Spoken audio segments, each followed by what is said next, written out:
Ah, vous êtes déjà là. Bonjour, alors le 5 juillet, j'étais à la conférence de presse de CPRAM sur les solutions de trésorerie. Avec des taux bas, voire négatifs, j'étais curieux de savoir où en étaient les gérants de fonds monétaires. Et là, bonne surprise, je suis tombé sur une équipe particulièrement réactive menée par Julien Der. Alors Julien, on le connaît, il s'exprime bien, c'est toujours précis et toujours bien imagé.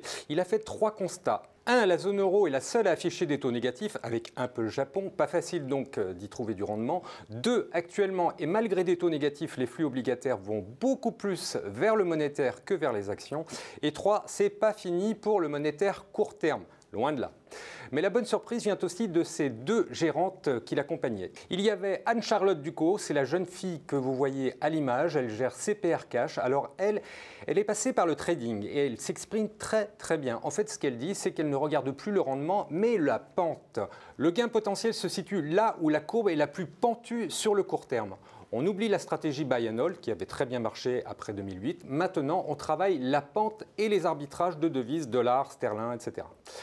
Alors, j'ai regardé les perfs du fonds et c'est vraiment pas mal vu le niveau des taux. Et le plus curieux, c'est qu'elle collecte, la demoiselle. Et oui, entre des taux de dépôt à moins 0,3% et CPR Cash qui est à quasi l'équilibre, eh bien les investisseurs préfèrent encore limiter la casse en passant par un fonds monétaire. L'autre bonne surprise, c'est Férouz Ayaoui, la gérante de CPR Oblig.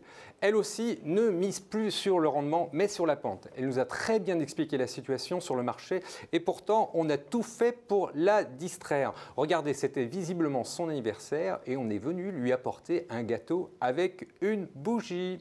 Bref, je m'attendais à voir des gérants stressés et cherchant à se justifier. Je suis tombé sur 3 gérants très actifs qui avaient plein de choses à dire et qui surtout donnaient vraiment l'impression d'être à l'aise dans cette situation de gestion, même si on sait que la situation est totalement anormale et remet sérieusement en cause tout ce que nous avons appris à l'école. Merci et à mardi.